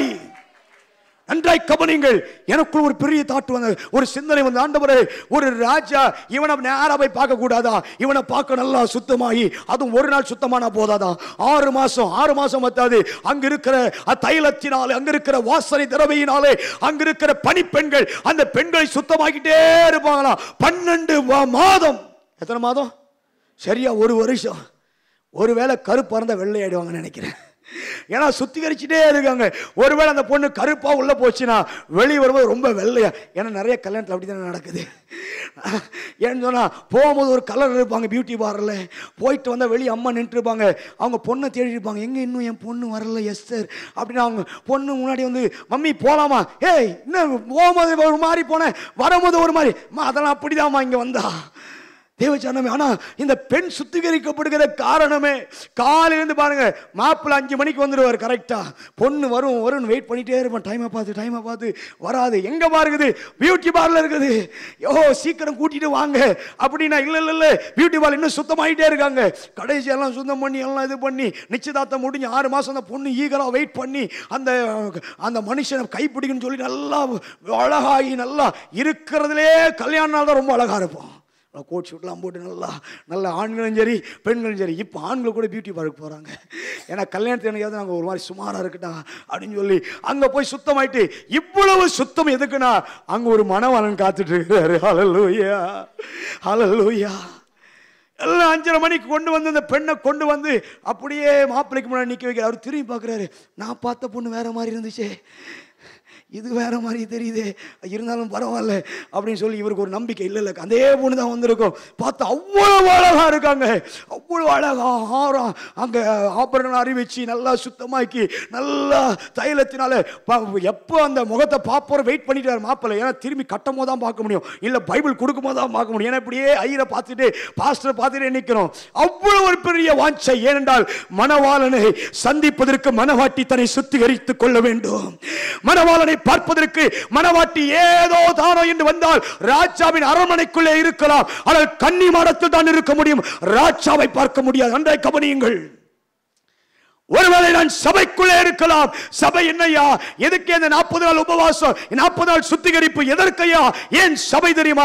ஒரு மனிதன் அசுத்தனாய் உள்ளே வந்தால், ஒரு மனிதன் பாவியாய் உள்ளே வந்தால், ஒரு மனிதன் பரிசுத்தம் இல்லாமல் உள்ளே வந்தால், சபைக்குள் இருக்கிற ஆவியானவர் அவனை பரிசுத்தப்படுத்தி அவனை நீதிமானாக்கி அவனை சுத்திகரித்து அவனை மகிமையின் பாத்திரமாய் தேவன் மாற்றுகிறார். அதுதான் சபை.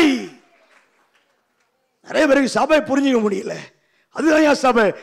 இன்னும் ஏழின் சர்ச்சை இன்னும் விசேஷமான சபையா. கரங்களை தட்டி மையப்படுத்தலாமா? ஹல்லேலூயா, ஹல்லேலூயா, ஹல்லேலூயா. தேவ சனமே, 12 மாதங்கள் சுத்திகரிப்பு. சபை கூட அப்படிதான். நான் சபைக்குள்ள வரும்போது 40 நாளும் சொன்னாரு. இன்னைக்கு விசேஷ நாள். சுரேஷ் பீட்டர் வந்த நாள் இல்லை, நாளைக்கு வந்தாலும் பாஸ்ட் அப்படிதான் சொல்லுவாரு. நாளைக்கு விசேஷமான நாள். ஹல்லேலூயா. 40 நாள் சுத்திகரித்து இன்னும் தொடர்ச்சியை ஆண்டு வருகிற வரை எனக்கு அந்த சுத்திகரிப்பு அவசியம். என்றால் நான் மணவாளனை சந்திக்க வரப்போகிறேன். மணவாட்டியாய் தேசத்தில் ஆயத்தப்படுவதற்காய் நான் மணவாளனை பார்க்க போகிறேன். ஆகவே நான் ஒரு சாதாரண ராஜாவை பார்க்க 12 வருஷம் எஸ்தர் சுத்திகரிக்கிறா, 12 மாசம் நல்லா சுத்தமாய் அதுக்கு முன்னாடி போக முடியல. அரண்மனை ராஜாவை பார்க்க முடியல, கதவு பூட்டி இருக்குது, ராஜா முகத்தை பார்க்க முடியல, ராஜா எப்படி இருப்பார் தெரியல, ராஜா உள்ளே இருக்கிறார். கன்னிமாடத்தில் வைத்து சுத்திகரிக்கிறார்கள். தேவஜனமே, இன்னைக்கு உங்களுக்கு எனக்கு ஒரு சுத்திகரிப்பு தேவை. சபையின் மூலமாய் ஆவியானவர் செய்ய விரும்புகிறார். சபையின் மூலமாய் ஆண்டவர் கொடுக்க விரும்புகிறார். ஏனென்றால் ஒரு சாதாரண காரியம், நீங்கள் ஒரு ஊழியக்காரர் நடந்து கொண்டிருக்கிறார், ஒரு இடத்துக்கு பிரசங்கம் பண்ண போகிறார். பிரசங்கம் பண்ண போகிற போது அந்த ஊழியக்காரர் ஒருவர் ஒரு இடத்தின் வழியை கடந்து கூட்டிக் கொண்டு போகிறார். போகிற போது ஒரே பெரிய நாற்றம் அடிக்கிறது. பெரிய அந்த இடத்துல நடக்க முடியல, அந்த இடத்துல நிற்க முடியல, ஒரே நாற்றம். ஊழியக்காரன் சகோதரன் பார்த்தீங்கன்னா, சகோதரா பிரதர் என்ன பிரதர் இவ்வளோ பெரிய நாத்தடிக்குது, நடக்க முடியும் என்ன பிரதர்? உடனே அந்த சகோதரன், இல்லையா நீங்க வாங்க உங்களுக்கு இன்னொரு காரியத்தை காமிக்க சொல்லி அந்த நாத்தட்டின் வழியாகவே கூட்டிக் கொண்டு போகிறார். கூட்டிக் கொண்டு போனால் அவங்க பெரிய சத்தம் கேட்கிறது, கடபுடா கடபுடா கடபுடா. அதுக்குள்ளே அழைத்து போகிறார். அழைத்து போனால் ஒரே இரைச்சலி சத்தம், கடபுடா கடபுடான் பயங்கரமா ஓடிட்டு இருக்குது. உடனே அங்க ஒரு பெரிய குப்பை தாண்டி வந்தாங்க. அந்த குப்பையில இருந்து நாத்தம் தான், அங்க இருக்கிற பிளாஸ்டிக் குப்பைங்க, அந்த நாத்தம் மூக்க தொலைச்சிருச்சு.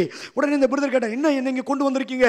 பிரதர் நீங்க வரும்போது ரொம்ப நாத்தம் சொன்னீங்களே, பயங்கர நாத்தம் சொன்னீங்களே, அந்த நாத்தத்தில் இருக்கிற எல்லா குப்பையும், எல்லா அழுக்கையும், எல்லா அந்த கவரையும், அந்த பிளாஸ்டிக் பையும் கொண்டு வந்து இந்த பெரிய மிஷின்ல போடுறாங்க. என்ன நடக்குது? இந்த மிஷின்ல அந்த குப்பை, அந்த கயிறு, அந்த எல்லா பிளாஸ்டிக் கயிறுகளும் பிளாஸ்டிக் பைகளும் இந்த மிஷினுக்குள்ள ஓடி ஓடி ஓடி வேற இடத்துக்கு கூட்டு போறாரு. வேற இடத்துக்கு கூட்டு போனா இங்க பார்த்ததுக்கு அங்க பார்த்தது வித்தியாசமாகுது. இந்த பிளாஸ்டிக் எல்லாம் அந்த மிஷினுக்குள்ள போயிட்டு வெளியே வரும்போது எப்படி வருது தெரியுமா? நீங்களாம் உட்கார்ந்து இருக்கீங்க, அழகான பிளாஸ்டிக் சேரு, அந்த சேராய் வருகிறது. கரங்களை தட்டி கர்த்தரை மேம்படுத்தலாம். ஹல்லேலூயா. நீங்கள் உட்கார்ந்து கொண்டிருக்கிற நாற்காலி இந்த பிளாஸ்டிக் பைகளினாலே வேஸ்டா குப்பை தொட்டியை தூக்கி போடுறாங்களே, ஒண்ணுக்கு உதவாதுன்னு சொல்லிட்டு கவரை தூக்கி போடுறோமே, இனிமேல் பயன்படாது, இது உபயோகப்படாது, இது ஒன்றுக்கு உதவாது, இதனாலே பிரயோஜனம் இல்லை, இதுக்குள்ளே பொருளை எடுத்து தூக்கி எறிந்து விடு. அதை கொண்டு போய் ஒரு பெரிய மிஷின்ல போட்டா அந்த மிஷின்ல சுத்தி ஒரு அழகான நாற்காலியே வருகிறது. அந்த பையே நீங்களும் நானும் தான் சகோதரா. ஹல்லேலூயா. அந்த பை நீயும் நானும் தான். தூர தூக்கி எறியப்பட்டது, ஒண்ணுக்கு உதவாது எறியப்பட்டது, வேஸ்ட் போடப்பட்டது. சபைக்குள் வந்தா நீதிமானாய் மாற்றப்பட்டு, பரிசுத்தமாய் மாற்றப்பட்டு, உத்தமமாய் மாற்றப்பட்டு, தேவனுக்கு உபயோகப்படுகிற பாத்திரமாய் மாற்றப்பட்டு, இன்னும் சத்தமா தலைகளுக்கு மேல கரங்களை உயர்த்தி கரங்களை தட்டி ஆண்டவரை மகிமைப்படுத்தலாமா? தேவ ஜனமே, எஸ்தரை குறித்து வேதம் சொல்கிறது, கன்னிமாடத்திலே அவள் சுத்திகரிக்கப்பட்டால் வாசிக்கலாம். அதே அதிகாரத்திலே 16வது வசனம் 17 சீக்கிரம் வாசிக்க. 16 17. அப்படியே எஸ்தர் ராஜாவாகிய ஆகாஸ்வேர் அரசாளுகிறே 10ஆம் மாதத்திலே ராஜாவினிடத்தில் அரண்மனைக்கு அழைத்துக் கொண்டு போகப்பட்டால் ராஜா சகல ஸ்திரீகளை பார்க்கிலும் எஸ்தர் மேல் அன்பு வைத்தார். சகல கன்னிகளை பார்க்கிலும் அவளுக்கு அதிக தயையும் பட்சமும் கடை. நன்றாய் கவனிங்கள். 12 மாசம் முடிச்சியா? இப்ப ராஜாவை பார்க்க எல்லா பெண்களும் இருந்தாலும் ஒருத்தர் அன்புப்படுறாங்க. ஆனா எஸ்தர் போய் நின்ற உடனே அங்கு எஸ்தருக்கு ராஜாவின் கண்கள் தயவு கிடைச்சது. இப்ப டிரான்ஸ்பர் ஆகுறாங்க. எங்க தெரியுமா? கன்னிமாடத்திலே 12 மாசம் இருந்தாங்க. இப்ப டிரான்ஸ்பர் ஆகி இப்ப அரண்மனைக்குள்ளே பிரவேசிக்கிறார்கள். ஹல்லேலூயா. இப்ப அரண்மனைக்குள்ளே அங்கே போய் ராஜாவோடு உட்கார ஆரம்பிக்கிறார்கள். என்னை கேட்டுக்கொண்டிருக்கிற என் திருச்சபையை, என் அன்பு சகோதரா சகோதரி, நீங்கள் கன்னிமாடமாகிய இந்த உலகத்தில் இருப்பதற்காக அழைக்கப்படவில்லை. நீங்கள் கன்னிமாடமாகிய இந்த தேசத்திலே வாழ்வதற்காக அழைக்கப்படவில்லை. இங்கே வைத்திருப்பது டெம்பரவரி. இந்த பூமி டெம்பரவரி. இந்த பூமி வெந்துருகி சாம்பலாகும் என்று 2 பேதுரு 3:10 சொல்லுகிறது. தேவ ஜனமே, இந்த டெம்பரவரி பிளேஸ் நிறைய பேர் பிடிச்சிட்டாங்க. இங்கே வாழணும்னு சொல்லி நிறைய பேர் இங்க இருக்கிறாங்க. ஆனா உங்களுக்கு எனக்கு பெர்மனன்ட் ஒரு பிளேஸ் ஒன்று இருக்குது. அதுதான் அரண்மனையாகிய ராஜாவின் வீடு. அதுதான் பரலோக வீடு. ஆண்டவர் சொல்லுகிறார், கன்னிமாடமாகிய இந்த உலகத்திலே நீ நல்லா உன்னை சுத்திகரிப்பா, நல்லா உப்பினால கழுவுப்பா, நல்லா உன்னை துணினால சுத்துப்பா. ஏன்னா நான் சீக்கிரமாய் வரப்போகிறேன் உன்னை அழைத்து செல்வதற்காக. ஹல்லேலூயா. உன்னை கூட்டி செல்வதற்காக நான் வேகமாய் வருகிறேன். தேவ ஜனமே, தமாலை நேரத்தில் நீங்கள் கன்னி மாடத்தில் வாழ விரும்புகிறீர்களா அல்லது அரண்மனைக்குள்ளே பிரவேசிக்க விரும்புகிறீங்களா? எஸ்தருக்கு ஒரு பெரிய ஆவல், நான் கன்னி மாடத்தில் இருக்கக்கூடாது. பிடிச்சிட்டு விட்டாங்க, பரவாயில்ல. கொண்டு வந்துட்டாங்க, ஏன் மொர்தெகாயிட்டு இருந்து ஏன் கொண்டு வந்துட்டாங்க, பரவாயில்ல. கன்னி மாடத்தில் வந்துட்டா, நான் இங்கே இருந்துடக்கூடாது, நான் கன்னி மாடத்தில் இருந்துடக்கூடாது. என்னை எவ்வளவு சுத்திகரிக்க முடியுமோ சுத்திகரிக்கிறேன். அவள் தன்னை விட்டு கொடுக்க ஆரம்பிக்கிறாள். என்னை கழுவது கொப்பு கொடுக்க ஆரம்பிக்கிறாள். எனக்கு கன்னி மாடம் ஒருவேளை எனக்கு இருக்கிறதுக்கு பரவாயில்ல, ஆனால் நான் இங்கே இருந்துடக்கூடாது, நான் கன்னி மாடத்திலே வாழ்ந்துடக்கூடாது. என்னை தன்னை விட்டு கொடுக்க ஆரம்பிக்கிறாள். விட்டு கொடுக்கப்பட்டதினாலே அவள் கழுவப்படுகிறாள். கழுவப்பட்டதினாலே சுத்திகரிக்கப்படுகிறாள். சுத்திகரிக்கப்பட்டதினால் உபயோகப்படுத்தப்படுகிறாள். உபயோகப்படுத்தப்படுகிறதினாலே எஜமான் வீட்டுக்குள்ளே பிரவேசித்து விடுகிறார். கரங்களை தட்டி ஆண்டவருடைய நாமத்தை மகிமைப்படுத்தலாமா? தேவச்சனமே, இந்த மாலை நேரத்தில் தேவன் உங்களை அப்படிப்பட்ட ஒரு சுத்திகரிப்புக்கு அழைக்கிறார். கடைசியாக 2 நிமிடத்தில் சில காரியங்கள் சொல்லி 3 நான் முடிக்க விரும்புகிறேன். 2 பேதுரு 3 அதிகாரம் 14வது வசனத்தை சீக்கிரமாய் வாசிக்கலாம். 2 பேதுரு 3:14. ஆகையால் பிரியமானவர்களே, இவர்கள் வர காத்திருக்கிற நீங்கள் கரையற்றவர்களும் பிழை இல்லாதவர்களுமாய் அவர் சந்நிதியிலே காணப்பட வேண்டும். கரை துறை பிழையற்றதாய் எதை எதிர்பார்க்கிறார் ஆண்டவர்? தன்னுடைய சபை எதிர்பார்க்கிறார். கடைசியாக வேதம் சொல்கிறது, அவர் சபை எப்படி பார்க்கிறார்? கரை துறை பிழையற்ற ஒரு சபையை கர்த்தர் எதிர்பார்த்துக் கொண்டிருக்கிறார். பழுதற்ற ஒரு சபையை, குற்றமில்லாத ஒரு சபையை, பரிசுத்தமுள்ள ஒரு சபையை என் தேவன் எதிர்பார்த்துக் கொண்டிருக்கிறார். அதற்கு நாம் உடன் பங்காளிகளாக, சபைக்குள் இருக்கிற நீங்களும் நானும் அந்த சபையின் பங்காளர்களாக மேகத்தின் மேல் எடுத்துக் கொள்ளப்படுகிற ஒரு காலம் வரப்போகிறது. அப்போது தன்னோடு சேர்த்துக் கொள்வதற்கு தேவன் இறங்கி வருகிற போது எக்கால சத்தம் கேட்கும், பிரதான தூதனுடைய சத்தம் கேட்கும். அந்த சத்தம் கேட்கப்படுகிற போது சபை எடுத்துக் கொள்ளப்பட போகிறது. கரங்களை தட்டி கர்த்தருடைய நாமத்தை மகிமைப்படுத்தலாமா? அந்த சபை கரை திரை பிழையற்றதாக இருக்க வேண்டும் என்று விரும்புகிறார். ஆகவே நீங்கள் 1 யோவான் 3 அதிகாரம் 3 வசனத்தை சீக்கிரமாய் வாசிக்கலாம். 1 யோவான் 3:3.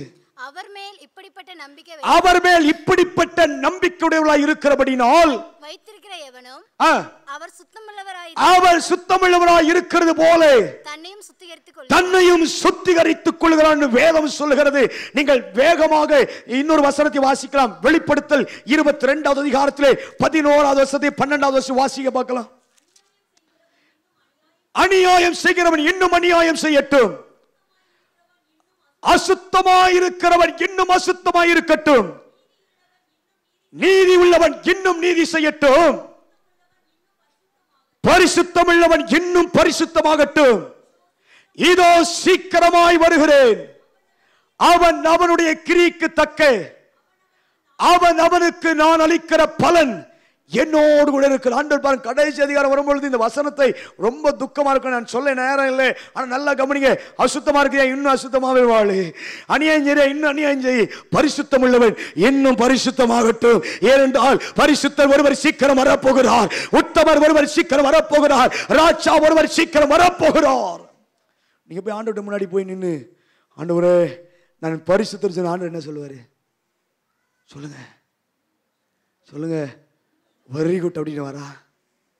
இல்லையா இல்லையா சொல்லுற, ரொம்ப சந்தோஷம்பா, இன்னும் பரிசுத்த மாதிரி இன்னும் கொஞ்சம் காலத்தில் நான் வரப்போகிறேன், இன்னும் கொஞ்ச நாட்கள் வரப்போ. ஒரே ஒரு வசனத்தை வாசித்து நான் முடிக்கலாம். தானியேல் 12:10 வாசிங்க. தானியேல் அதிகாரம் 12வது அதிகாரத்தில் வாசிக்கலாம்.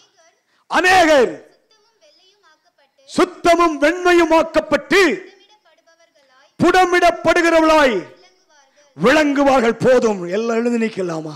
எல்லாம் எழுந்து நிற்கலாமா? அநேகர் சுத்தமும் வெண்மையுமாக்கி புடமிடப்பட்டவர்களாய் நிற்பார்கள் வேதம் சொல்லுகிறது. என்னை கேட்கிறதே வச்சா நம்ம இந்த மாலை நேரத்தில் பரிசுத்தம் உள்ளவன் இன்னும் பரிசுத்தமாகட்டும். தேவச்சனமே, இன்றைக்கு இந்த 3 காரியங்கள் மத்தியில் நான் பேசியிருக்கிறேன். 2 ராஜாக்களே எலிசா அந்த தண்ணீரை சுத்திகரித்தது போல ஆண்டவர் உங்களையும் என்னை சுத்தமாக்குவதற்கு காரணம் நம்முடைய தொப்புள் கொடி அறுத்து நம்மை பலப்படுத்தி நம்மை தண்ணியால் கழுவி நம்மை உப்பினால் சுத்திகரித்து நம்மை துணிகளால் சுற்றுவதற்கு அவர் வாஞ்சையோடு இருக்கிறார். 2வதாய் நான் உங்களுக்கு காண்பித்து கொடுத்து அங்கு வேதம் தெளிவாய் சொல்கிறது. அந்த பகுதிகளை நீங்கள் பார்த்தால் அங்கு ஆண்டவர் நம்மோடு பச்சமாய் பேசினாரே, அந்த காரியங்கள் உங்கள் கண்களுக்கு நிற்கிறதுக்காய் கர்த்தரை ஸ்தோத்திரிக்கிறேன். எஸ்தர் ராஜாத்தியை குறித்து அங்கு வேதம் தெளிவாய் தெளிவாய் சொல்லுகிறது. கன்னி மாதத்திலிருந்து நான் அரண்மனைக்குள்ள போகணும், எனக்கு 12 மாசம் சுத்திகரிப்பு அவசியம். அதே மாதிரிதான் 12 மாசம் ஒரு மனுஷனை பார்க்க சுத்திகரிப்புனா ஆண்டவர் பார்க்க எவ்வளவு பெரிய சுத்திகரிப்பு தேவையா? ஆண்டவர் பார்க்க எவ்வளவு பெரிய சுத்திகரிப்பு ஐயா. ஒருவரும் சேரக்கூடாத ஒளியிலே ஒருவரும் காணக்கூடாதவர், ஒருவரும் கண்டிராதவர், ஒருவரும் பார்க்க கூடாதவர், பாவத்தை பாராத சுத்த கண்ணர். அவரை பார்க்கிறதுக்கு எவ்வளவு பரிசுத்த அவசியம், அவரை பார்க்க எவ்வளவு உத்தம அவசியம், அவரை பார்க்க எத்தனை எத்தனை சுத்திகரிப்பு அவசியம். ஆகவே இந்த மாலை நேரத்தில் தேவஜனமே, தேவன் நம்மோடு இடைப்படுகிறார். அவருடைய சபை கரைதரையற்ற சபையாக, படுதற்ற சபையாக, சுத்தவான்களாக, அவருக்கும் தான் நிற்க பாத்திரவான்களாக தேவன் நம்மை எதிர்பார்த்து கொண்டிருக்கிறார். அதே சமயத்திலே ஆண்டவர் சொல்கிறார், பரிசுத்தம் உள்ளவர் இன்னும் பரிசுத்தமாகட்டும், இதோ சீக்கிரமாய் நான் வருகிறேன். எல்லாரும் கர்த்தரை நோக்கி பார்க்கலாமா? இந்த மாலை நேரத்தில் ஆவியானவர் நம்மோடு இடைப்பட விரும்புகிறார். ஒருவேளை எல்லாருக்கும் தெரிந்த பாடலா இருக்குமானால், வாசிப்பதற்கு நண்பர்கள் இருப்பார்கள், கொஞ்சம் நாம் எல்லாரும் ஒரே ஒரு 2-3 நிமிடங்கள் நாம் கர்த்தரை மையப்படுத்தலாம். ஹல்லேலூயா. தேவ பிரசன்னத்தோடு கூட இந்த இடத்தை விட்டு கடந்து போகலாம். ஆண்டவருக்கு எதிர்பார்க்கிறார், என் சபையை நான் சுத்திகரிக்க விரும்புகிறேன், என் ஜனத்தை நான் கழுவ விரும்புகிறேன், இதோ இவர்களை தண்ணீராலே கழுவ விரும்புகிறேன், இவர்களை நான் உப்பினாலே சுத்திகரிக்க விரும்புகிறேன், இவர்களை நான் சுத்தமாக்கி துணிகளாலே சுற்ற விரும்புகிறேன். அன்றைக்கு எலிசா செய்தது போலவே, அன்றைக்கு எலிசா அந்த பட்டணத்தை சுத்தமாக்கியது போலவே ஆண்டவர் இன்றைக்கு தம்முடைய இரத்தத்தினாலே நம்மை கழுவ விரும்புகிறார். ஒருவேளை நீங்கள் நினைக்கலாம், பிரதர் நான் சுத்திகரிக்கப்பட்டிருக்கேன், நான் பரிசுத்தமாக்கப்பட்டிருக்கேன், நான் ரட்சிக்கப்பட்டிருக்கேன், நான் ஆசீர்வாதமாக்கப்பட்டிருக்கேன். எஸ் பிரதர், நான் அதை நம்புறேன், நான் அதை ஒத்துக்கிறேன். ஆனா ஒரு காரியம் சிஸ்டர், ஒரு காரியம் ஆண்டவர் சொல்றாரு, இன்னும் பரிசுத்தமாவையா, இன்னும் பரிசுத்தமான மாறி, இன்னும் பரிசுத்தமுள்ளவனா மாறி, இன்னும் பரிசுத்தமுள்ளவனா மாறி. ஏன்னா அவர் சீக்கிரமாக இறங்கி வரப்போகிறார். ஆகவே எல்லாரும் வாய்களை திறந்து ஆண்டவரை மையப்படுத்தலாமா? எல்லாரும் ஆண்டவரை நோக்கி, ஆண்டவரே எங்கள் மேல் இரத்தம் இப்போது இறங்கி வருவதாக, பரிசுத்தப்படுத்துகிற ஆவியானவரே எங்கள் மேல் கிருபை இறங்கி வருவதாக. இந்த பரிசுத்தம் போதாது, இந்த கிருபை போதாது, இந்த பரிசுத்த வாழ்க்கை போதாது, எங்களை சுத்திகரி. எல்லாம் கேட்க ஆரம்பிங்க, எல்லாம் கேட்க ஆரம்பிங்க, ஆண்டவரை நோக்கி கேட்க ஆரம்பிங்க, எல்லாம் ஆண்டவரை நோக்கி கேட்க ஆரம்பிங்க. ஓ பரிசுத்த நடுவிலே வாசம் பண்ணுகிறவர், ஓ உன்னதங்களிலே வாசம் பண்ணுகிறவர், சேனைகளின் கர்த்தர் பரிசுத்தர். எல்லாரும் எல்லாரும் எல்லாரும் தேவ பிரசன்னம் இறங்கி வந்து கொண்டிருக்கிற நேரம், பரிசுத்த ஆவியானவரை தொடுகிற நேரம், உன்னத பலன் இறங்கி கொண்டிருக்கிற நேரம். இப்ப பரிசுத்த ஆவியானவர் உங்கள் மேல் இறங்கி கொண்டிருக்கிறார், அவருடைய வல்லமை உங்கள் மேல் இறங்கி கொண்டிருக்கிறது, ஆவியானவர்களை தொட்டுக் கொண்டிருக்கிறார். அந்த பரிசுத்த ஆவி வல்லமை பெற்றுக் கொள்ளுங்கள். இப்பொழுது அவருடைய பிரசன்னம் இறங்கி கொண்டிருக்கிற நேரம் இது. பலத்த ஆவியானவர் நம் மத்தியில் உலாவிக் கொண்டிருக்கிறார், அவருடைய மகிமை இங்கே உலாவிக் கொண்டிருக்கிறது. ஓ ஹல்லேலூயா ஹல்லேலூயா. எல்லா ஆண்டு பார்த்து கேளுங்க, ஆண்டவரே எங்களை இன்னைக்கு பரிசுத்தப்படுத்துங்க. ஒவ்வொரு மேல பரிசுத்த ஆவி இறங்கி கொண்டிருக்கிறார், உன்னத பலன் இறங்கி கொண்டிருக்கிறது, தேவ மகிமை இறங்கி கொண்டிருக்கிறது. பரிசுத்த ஆவியை இன்றைக்கு ஒரு விசேஷித்த ஆவியினால் நிரப்ப விரும்புகிறார். இதுவரை இருந்த வல்லமை அல்ல, இதுவரை இருந்த பரிசுத்த ஆவியினால் அல்ல, இதுவரை இருந்த கிருபையால் அல்ல, இதுவரை இருந்த சுத்திகரிப்பு அல்ல.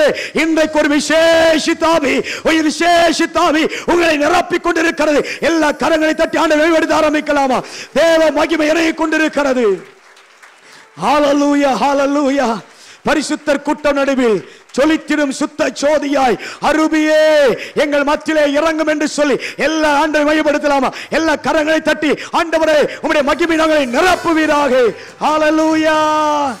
பரிசுத்தர் கூட்டம் நடுவில் ஜொலித்திடும் சுத்த ஜோதியே ஆருவியே இவ்வேளாயில் ஆடிய நெஞ்சம் வாரீரோ, ஆருவியே இவ்வேளாயில் ஆடி நெஞ்சம் வாரீரோ.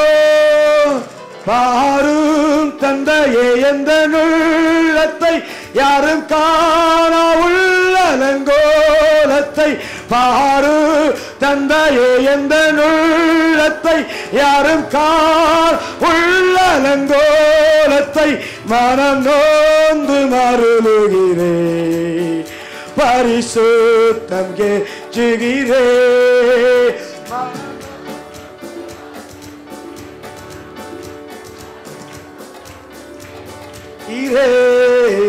பரிசுத்த கூட்டம் நடுவில் ஜொலித்திடும் சுத்த ஜோதியே ஆரூபியே யோவேளாயில் ஆடி நெஞ்சம் வாரீரோ ஆரூபியே ஆடி நெஞ்சம் வாரீரோ பொழிந்திடும் வல்லமை உன்னதத்தின் வல்லமை ஆவியின் வல்லமை அக்கினியின் வல்லமை பொழிந்திடும் வல்லமை உன்னதத்தின் வல்லமை ஆவியின் வல்லமை அக்கினியின் வல்லமை பொழிந்திடும் வல்லமை உன்னதத்தின் வல்லமை ஆவியின் வல்லமை அக்கினியின் வல்லமை பொழிந்திடும் வல்லமை உன்னதத்தின் வல்லமை ஆவியின் வல்லமை அக்கினியின் வல்லமை பொழிந்திடும் வல்லமை உன்னதத்தின் வல்லமை ஆவியின் வல்லமை அக்கினியின் வல்லமை பொழிந்திடும் வல்லமை உன்னதத்தின் வல்லமை ஆவியின் வல்லமை அக்கினி வல்லமை. ஒரு பெரிய அக்கினி வல்லமை இறங்கி கொண்டிருக்கிறது. ஒரு பெரிய அக்கினி வல்லமை, ஒரு பெரிய பரிசுத்தாவின் வல்லமை இறங்கி கொண்டிருக்கிறது. அது உண்மையில் பலமாய் இறங்குகிறது. இப்போது அந்த வல்லமை பெற்றுக்கொள். இப்போது அபிஷேகத்தை பெற்றுக்கொள். அவர் உண்மையில் இறங்கி கொண்டிருக்கிறார். அவருடைய மகிமை உண்மையில் இறங்கி கொண்டிருக்கிறது. உன்னை தம்முடைய பரிசுத்தத்தினால் நிரப்ப விரும்பி கொண்டிருக்கிறார். அநேகரை தேவன் நிரப்பிக் கொண்டிருக்கிறதை காண்கிறேன். ஒவ்வொரு மேலும் பரிசுத்த ஆவியார் இறங்கி கொண்டிருக்கிறார். அந்த வல்லமை இறங்கி கொண்டிருக்கிறது. புதிய தரிசனத்தோடு, புதிய வல்லமையோடு, புதிய கிருபைகளோடு பரிசுத்த ஆவியானவர் பலமாய் இறங்குகிற நேரம் இது. தேவ வல்லமை பலமாய் இறங்குகிற நேரம் இது. ஓ மகிமை மகிமை மகிமை மகிமை. எல்லார் மேலும் ஆவியானவர் பலமாய் இறங்கி கொண்டிருக்கிறார். பரிசுத்தம் உள்ளவன் இன்னும் பரிசுத்தமாகட்டும். எல்லாரும் அப்படி வலது கரங்களை மேல உயர்த்தலாமா? சேனைகளின் கர்த்தர் பரிசுத்த, சேனைகளின் கர்த்தர் பரிசுத்த. எல்லாம் ஒரே ஒரு நிமிடம் உங்களுக்கு நான் ஜெபம் பண்ண விரும்புகிறேன். எல்லாம் வலது கர மேல ஊத்தி ஆண்டவர் பார்த்து கேளுங்க. ஆண்டவரே, எஸ்தருக்கு 12 மாசம் சுத்திகரிச்சிங்க ஆண்டவரே. அவ கன்னி மாடத்திலிருந்து ராஜாவின் அரண்மனைக்குள்ள போனா, ஆண்டவரே என்ன சுத்திகரிங்க, நான் அரண்மனைக்குள்ள வரணும் ஆண்டவரே. நான் ராஜாவின் அருகில் இருக்க வேண்டும் ஆண்டவரே. நான் ராஜாவின் பக்கத்தில் இருக்கணும் ஆண்டவரே. எல்லாம் கேட்க ஆரம்பிங்க. கேட்கிற பொழுதே ஆண்டவர்களை நிரப்ப போகிறார். கேட்கிற பொழுதே அவருடைய வல்லமைகளை நிரப்ப போகிறது. கேட்கிற பொழுதே உங்கள் வியாதிகள் சுகமடைய போகிறது. கேட்கிற பொழுதே உங்கள் கட்டுகள் உடைக்கப்பட போகிறது. ஏனென்றால் அவர் பரிசுத்தர். ஹல்லேலூயா. எல்லாரும் கரங்களை அப்படியே மேல உயர்த்தி, எல்லா கரங்களும் மேல உயர்த்தி. யாரு கண்களை திறக்க வேண்டாம், எல்லா கண்களும் மூடி. சேனைகளின் கர்த்தர் பரிசுத்தர். சேனைகளின் கர்த்தர் பரிசுத்தர். பரிசுத்தர் பரிசுத்தரே. பரிசுத்தர் பரிசுத்தரே. சொல்லுங்க, கை அப்படியே மேல உயர்த்தி. சேனைகளின் கர்த்தர் பரிசுத்தர். சேனைகளின் கர்த்தர் பரிசுத்தர். சேனைகளின் கர்த்தர் பரிசுத்தர். பரிசுத்தர் பரிசுத்தரே. பரிசுத்தர் பரிசுத்தரே. உயரமும் உன்னதமுமான சிங்காசனத்தினில் வீற்றிருக்கும். உயரமும் உன்னதமுமான சிங்காசனத்தினில் வீற்றிருக்கும். சேனைகளின் கர்த்தராகிய ராஜாவின் கண்கள் காணட்டும். சேனைகளின் கர்த்தராகிய ராஜாவின் கண்கள் காணட்டும். சேனைகளின் கர்த்தர் பரிசுத்தர். சேனைகளின் கர்த்தர் பரிசுத்தர். சேனைகளின் கர்த்தர் பரிசுத்தர், பரிசுத்தர், பரிசுத்தரே, பரிசுத்தர், பரிசுத்தரே. எல்லாரும் சேர்ந்து சொல்லலாமா? சேனைகளின் கர்த்தர் பரிசுத்தர், சேனைகளின் கர்த்தர் பரிசுத்தர், சேனைகளின் கர்த்தர் பரிசுத்தர், பரிசுத்தர், பரிசுத்தரே, பரிசுத்தர், பரிசுத்தரே. கரங்களை தட்டி ஆண்டவரை மகிமைப்படுத்தலாமா? கரங்களை தட்டி, கரங்களை தட்டி, கரங்களை தட்டி. பரிசுத்தர், பரிசுத்தரே. மகிமையின் தேவனே, ஆசீர்வதிக்கப்பட்ட வேலைக்காய் நன்றி செலுத்துகிறேன். இப்போது ஒருவீசுடைய மகிமையின் பிரசன்னத்தினால் எங்களை நிரப்பியதற்காய் உமக்கு நன்றி சுவாமி. பரிசுத்தமுள்ளவன் இன்னும் பரிசுத்தமாகட்டும் என்கிற வார்த்தையின்படியாய் ஒருவன் தன்னை சுத்திகரித்துக் கொண்டால் அவன் பரிசுத்தமாக்கப்பட்டதும் எஜமானுக்கு உபயோகப்படுகிறதும் எந்த நற்கிரிக்கு ஆயத்தமாக்கப்படுகிற ஒரு பாத்திரமாய் மாறப்படுகிறதை தேவர்களுக்கு உணர்த்தியதற்காய் நன்றி செலுத்துகிறேன். இப்பொழுதும் எங்களுடைய கரத்தில் ஒப்பு கொடுக்கிறேன். வந்திருக்கிற ஜனத்தை ஆசீர்வதிப்பீராக. இயேசுவின் மூலம் வேண்டுகிறோம் நல்ல பிதாவே. ஆமென், ஆமென், ஆமென்.